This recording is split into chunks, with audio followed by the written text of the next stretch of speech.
3 attempt के बाद आदमी हम्बल हो जाता है, इसमें कोई शक नहीं है कि लगता है कि यार शायद ना हो।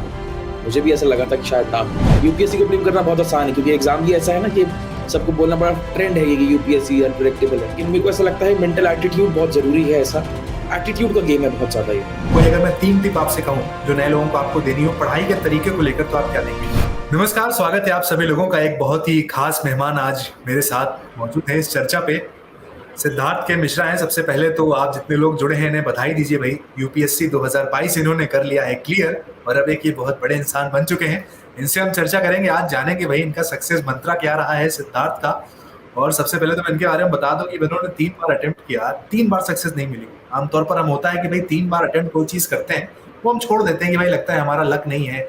फॉर एग्जाम्पल कोई बॉम्बे जाता है हीरो बनने, 3 बार फेल हो गया, छोड़ देता है, मैं नहीं बन सकता हीरो। क्रिकेट खेलने जाता है, 3 ट्रायल नहीं निकलते, छोड़ देता है, मैं नहीं बन सकता। लेकिन उसके बाद इन्होंने चौथे अटेम्प्ट में आईआरएस बनेंगे और अब 5वां अटेम्प्ट किया है भाई। रैंक 106 आई है। बहुत बहुत बधाई पहले तो सिद्धार्थ के मिश्रा जी आपको। Thank you very much. Thank you very ji. Much. और सबसे पहले तो मैं यही जानना चाहूंगा कि 3 अटेम्प्ट आपने जब किए तो चौथे अटेम्प्ट का मोटिवेशन कहाँ से आप लेकर आए? क्या जिद थी, एक जिद है कि भैया करना ही है? 3 अटेम्प्ट के बाद आदमी हम्बल हो जाता है, इसमें कोई शक नहीं है कि लगता है कि यार शायद ना हो। मुझे भी ऐसा लगा था कि शायद ना हो। लेकिन मैं सबको यही बताता हूँ कि मुझे ऐसा पता था कि मेरे सबसे बड़ा मोटिवेशन ये था कि मुझे पता है कि मेरा पोटेंशियल क्या है और मैंने शायद अभी अपने पूरा दिया नहीं है। मुझे अपनी कमियां पता थी, इस वजह से मैं चौथे अटेम्प्ट की तैयारी दिल से कर पाया। जानता था मैं कि मेरे को पता है मैं कहाँ नंबर अपने बढ़ा सकता हूँ और वहाँ मैंने काम किया। और सपोर्ट बहुत ज़रूरी होता है इस टाइम पे। मेरे साथ मेरे घर वाले बहुत सपोर्टिव रहे उस टाइम पे। जी। तो ये मुझे लगता है सबसे इम्पोर्टेंट फैक्टर्स थे। सेल्फ बिलीफ था, वो सेल्फ बिलीफ आपको कैसे था कि आपको कहाँ आप गलतियां, अपनी गलतियों पे आप काम कर रहे थे प्रिपरेशन के साथ साथ कि ये गलतियां हुई मुझसे? हाँ, मैं अपनी मार्कशीट आई तो मुझे खुद अंदाज़ा काफ़ी ज़्यादा होता था कि मैंने कहाँ लापरवाहियाँ करी हैं, कहाँ चीज़ों पे जी। मैंने लापरवाही के साथ मैंने आलस किया है। और फिर मैं अपने दोस्तों से डिस्कस करता था। तो मेरे दोस्त बहुत अच्छे थे, मेरे पीयर ग्रुप बहुत अच्छा है। मेरे कई दोस्त पहले सेलेक्ट हो गए, पिछले में से पहले आईएएस हो गए और कोई आईपीएस हो गया। तो मुझे उनकी एडवाइस पे भी भरोसा था, खुद के ऊपर भी ये भरोसा था कि मैं खुद कम से कम मेरा आकलन ठीक है। अगर मैं गलत कर रहा हूँ बेशक, तो मुझे ये पता था कि मैं कम आएँगे, तो मेरे को पता था मेरे कम नंबर आएँगे। जी। और वो जो ब्लेम गेम खेला जाता है कई बार अनसक्सेसफुल होने के बाद कि यार मेरी तरफ से सब कुछ ठीक था, किस्मत ने साथ नहीं दिया, बस उसमें आप बिलीव नहीं करते? वो चीज़ थोड़े टाइम के लिए खुशी देती है, लेकिन वो चीज़ बहुत नुकसानदेह है लॉन्ग टर्म में। अगर आप ऐसा करोगे तो आप सुधारने की कोशिश ही नहीं करोगे। और मैं बता रहा हूँ जी। 95% केसेज़ में यही होता है कि हमारे को कहीं न कहीं पता होता है कि हम क्या गलत कर गया है, हमने क्या गलत किया है और हम करना नहीं चाहते क्योंकि हमें लगता है कि चलो ब्लेम कर देते हैं। यूपीएससी को ब्लेम करना बहुत आसान है क्योंकि एग्ज़ाम भी ऐसा है ना कि सबको बोलना बड़ा ट्रेंड है ये कि यूपीएससी अनप्रेडिक्टेबल है, जो कि सच भी है। लेकिन जी। आपके हाथ में वही है जो आप खुद कर सकते हैं। जी। आपको उनको कोस के कुछ नहीं मिलेगा। बिल्कुल। साथ ही मैं चाहूंगा कि आप हमारे दर्शकों के लिए अपनी अर्ली लाइफ के बारे में बताएं कि आपकी जो स्कूलिंग थी, कॉलेज थी, वो कहाँ पर आपने कैसे किया, उसके बारे में थोड़ा दर्शकों को ब्रीफ दें। जी, मैं 10वीं तक पढ़ा हूँ डीपीएस इंदिरापुरम गाज़ियाबाद में। उसके बाद मैं कोटा चला गया। मैंने फिर वहाँ से तैयारी करी आईआईटी जेईई की। मैं 2014 से 18 मैंने सिविल इंजीनियरिंग की आईआईटी दिल्ली से। उसके बाद से ही मैं तैयारी करता रहा लगातार, इतने साल हो गए, फिर मैं सिलेक्ट हुआ। जी। आमतौर पर मैंने देखा है कि इस तरह के जो इंटरव्यूज होते हैं, इसको जो लोग एस्पिरेंट होते हैं, जो तैयारी कर रहे होते हैं, बड़े मन से देखते हैं कि कोई एक चीज ऐसे इंटरव्यू से हमें मिल जाए जो वो सक्सेस का मंत्र हो, वो हमें मिल जाए। शायद कई बार ऐसा होता है कि हम थंबनेल पे भी ये लिखेंगे भैया सिद्धार्थ के मिश्रा का सक्सेस मंत्र क्या है, आप जान लीजिए यूपीएससी कैसा क्लियर होता है। तो होता है कुछ ऐसा, कोई एक टिपिकल सक्सेस मंत्र टाइप, ये मेरा मंत्र था, मैं इस पे चला, हो गया?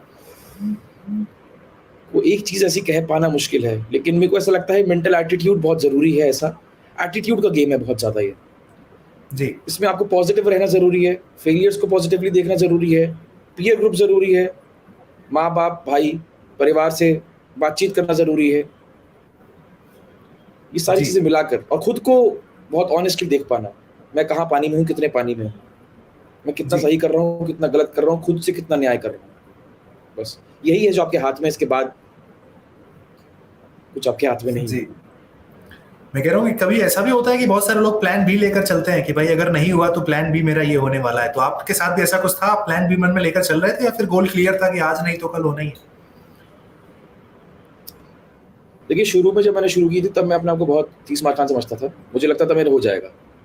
फिर जब 3 बार नहीं हुआ तो मेरे को लगा कि नहीं, अब प्लान बी सोचना पड़ेगा। तो मैं प्लान बी सोचा, लेकिन प्लान बी मैं सोच रहा था कि यार क्या करूँगा, मैथ्स पढ़ूँगा, फिजिक्स पढ़ूँगा, वो सब में भी बहुत टाइम लगता। लेकिन हाँ, हल्का वो आपका जी प्रेशर रिलीव कर देता है। लेकिन हाँ, प्लान बी होना चाहिए हल्का-सा। लेकिन इसका ये मतलब नहीं होना चाहिए कि आप फिर प्लान ए पे फोकस ना करें, प्लान बी होना चाहिए। जी, मतलब आपका प्लान भी नहीं था, फिर भी आप जो नए लोग हैं उन्हें एडवाइस ये करेंगे कि प्लान भी होना चाहिए आपके पास, कुछ एक आप लेके चलो। मैंने थर्ड अटेम्प्ट के बाद प्लान बी सोचना स्टार्ट कर दिया था।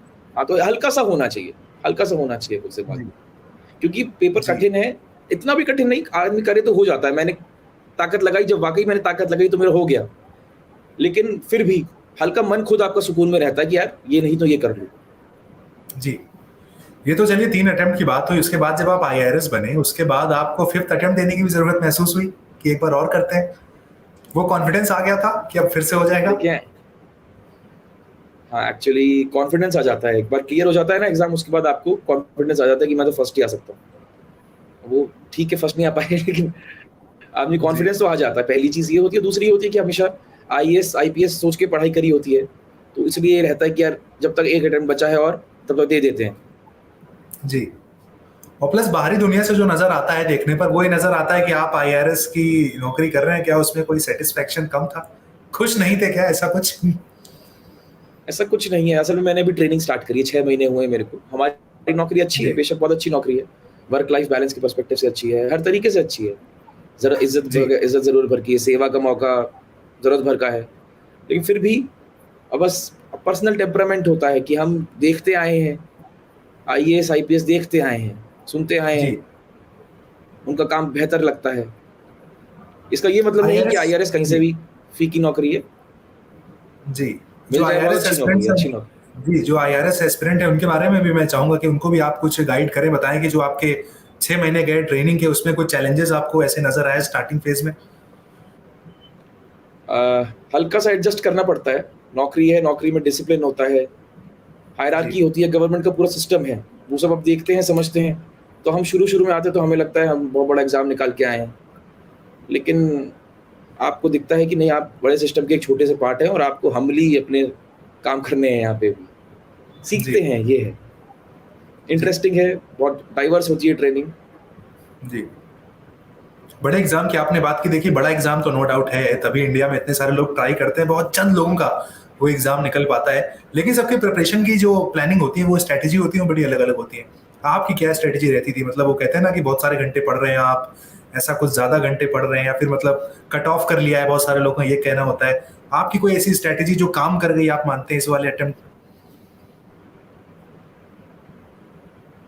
देखिए, लोगों से इंटरैक्शन हल्का कम रखना ज़रूरी है, ये तो ज़रूरी है।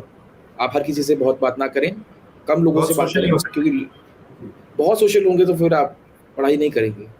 थोड़ा जी, सोशल होना भी ज़रूरी है, क्योंकि इंसान की फितरत है, इंसान बात नहीं करेगा तो ज़िंदा कैसे रहेगा? जी, और पढ़ाई के घंटे मैंने कभी गिने नहीं, और मुझे लगता है कि वैसे आप बस दिन में ये मान के चलें कि प्राइमरी काम आपका पढ़ाई है, बाकी सब चीज़ें साइड में। तो आप चाहे 7 घंटे, 8 घंटे पढ़ें, मन से पढ़ लें, बस बहुत होता है। जी। मतलब कोई ऐसा प्रेशर नहीं है कि आपको मतलब दिन के इतने घंटे करने ही है, जो एक टाइम टेबल होता है ना बहुत सारे लोगों घंटे-वंटे के नहीं भाई। सोचा। जी, हुँ, 8 घंटे पढ़ेंगे, फिर सोशल मीडिया का एक बहुत बड़ा फैक्टर आ गया है कि भाई सोशल मीडिया से भी बहुत लोग हाँ। कट ऑफ कर लेते हैं बिल्कुल, तो आप भी ऐसे थे कि कट ऑफ कर लिया था या फिर थोड़ा बहुत यूज़ करते थे? थोड़ा बहुत मैंने यूज़ करा है, और मुझे इतना नुकसान भी नहीं किया। मेरे को लगता है मैंने उसको अपने संतुलन में रखा। हाँ, मतलब वो आपका सेल्फ कंट्रोल बहुत आवश्यक है इसमें। अगर आप कंट्रोल नहीं रख पा रहे इस चीज़ पे, तो आप कट ऑफ करें। ये हल्का-फुल्का जी, चला लिया, ठीक है। जी। और पहले 3 बार की तैयारी और चौथी बार की जो तैयारी थी, उसमें कोई आप मेजर डिफरेंस बता सकते हैं जो आपकी तरफ से आपको ये अटेम्प्ट किया गया हो? मैंने सबसे बड़ा जो चेंज आया तीसरे अटेम्प्ट के बाद, मैं थोड़ा डर गया मैं। तो उस डर के कारण मैंने वो सारी चीज़ें ट्राई करी जो मैं नहीं करता था, जिनको मैं करने में घबराता था। मैं आंसर राइटिंग में घबराता था पहले, जी, आलस करता था उसमें। फिर मैंने अपने कम्फर्ट ज़ोन से बाहर जाके वो हर चीज़ करी फिर। मैंने मैथ्स इतनी पढ़ी, मैंने कुछ लिमिट नहीं किया कि मैं केवल इतना पढ़ के चला जाऊँ, नहीं, मैंने हर चीज़ पढ़ डाली मैथ्स में, मेरा ऑप्शनल मैथ्स है, तो मैंने सब कुछ ही पढ़ डाला उसमें, कि कहाँ से पूछ लेंगे।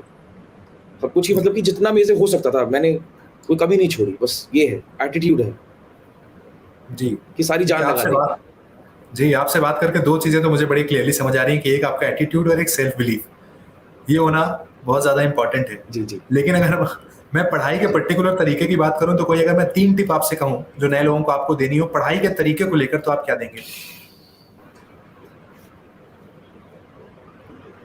पढ़ाई के तरीके को जी। लेके बैठे तो हल्का सा प्लान लेकर बैठे, हल्का सा टाइम टेबल होना चाहिए आपके पास, शॉर्ट टर्म मीडियम टर्म का, कि मुझे इतने टाइम में 1-2 महीने में इतना कर देना है, मुझे इतने टेस्ट ले लेने हैं, टेस्ट दे देने हैं। ये चीज़ दिमाग में होनी चाहिए, short to medium term plan ज़रूर होना चाहिए आपका।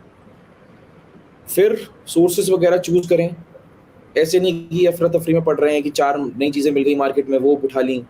अपने आप पे भरोसा रखें, जो आपने चीज़ें उठाई हैं, वो ठीक हैं, उनसे पढ़ाई हो जाएगी। और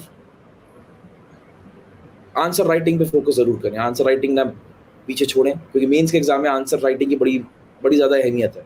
मैंने इसमें अभी तक थोड़ी मक्कारी करी है और मैं उसका हल्का-सा नुकसान मुझे हुआ है, तो मैं नहीं चाहूँगा कि बाकी लोग करें ये गलती। जी। और आपसे बात करके मुझे एक चीज़ और बड़ी अच्छी समझ आ रही है, नज़र आ रही है कि अपने आप को जानना भी बहुत ज़रूरी है। ये आपसे बात करके ये लग रहा है कि आपने अपनी गलतियों पे बहुत ज़्यादा काम किया। बाहरी दुनिया तो अपनी जी, तरफ जी। थी, पढ़ाई-लिखाई अपनी तरफ, लेकिन आपने वो बड़ा फ़ोकस किया कि मैंने गलती कहाँ की? हाँ, जहाँ तक मेरे से हो सका उतना मैंने किया, बाकी पूरा तो भगवान ही जानते हैं, भगवान भी जानते हैं कि मैंने कितना किया है। पूरा तो जी, शायद नहीं कर पाया मैं, जितना मैं कर सकता था कमियाँ, लेकिन हाँ, जी। अपनी समझ से। फ फैमिली का जो रिएक्शन था वो 4th अटेम्प्ट और 5th अटेम्प्ट वाले में अंतर था दोनों में कुछ? 4th में जब निकला 3 अटेम्प्ट के बाद वो अलग रहा होगा, इस बार वाला कुछ अलग? 4th अटेम्प्ट में आप यूँ समझिए सुकून ज़्यादा था लोगों के मन में कि चलो एग्ज़ाम निकल गया। लेकिन 5वें में ज़्यादा खुश हैं, क्योंकि हम जहाँ से आते हैं तो वहाँ पे आईपीएस को बेहतर सर्विस माना जाता है। जी, जैसे मुझे पुलिस मिलने की इस बार चांस है, तो पुलिस बेहतर सर्विस मानी जाती है। तो इस वजह से ज़्यादा खुश हैं लोग, घर परिवार में, रिश्तेदारी में, सब लोग पिछली बार से 4 गुना खुश हैं। जी। बिल्कुल, ये आपने बहुत ही सही बात बताई। लेकिन चलते-चलते मैं ये भी जानना चाहूँगा कि अब देखिए, आप जो चाहते थे, वो हो गया है। अब फ्यूचर आपका जी। एम्बिशन क्या है? क्या अब आप अपने गोल सेट कर रहे हैं लाइफ़ के? क्या करना है? कैसे करना है? कुछ आपने सोचा हुआ है? मैं एक्चुअली सर बहुत आगे का सोचता नहीं हूँ। अब फिलहाल बस इतना ही सोचा है, जो है कोशिश करता हूँ, फाउंडेशन कोर्स करना है, मसूरी जाएँगे, ठीक से करेंगे। पुलिस की ट्रेनिंग है, मुझे लगता है मेरी पर्सनैलिटी बहुत चेंज हो जाएगी, मैं ऐसा हूँ नहीं, मुझे वहाँ ढलना पड़ेगा। तो वही बस इतने ही टारगेट्स हैं मेरे फिलहाल के आने वाले 1 साल। उसके आगे का मैं अभी सोचूँगा फिर आप बाद में। अभी कैसा आप खुद को इंट्रोवर्ट रखते हैं? पर्सनैलिटी आपकी अपनी कैसा आपने ऑब्ज़र्व किया हुआ है? मेरे को लगता है मैं इंट्रोवर्ट हूँ कई मायनों में, लेकिन कई बाहर के लोग कहते हैं कि मैं नहीं हूँ।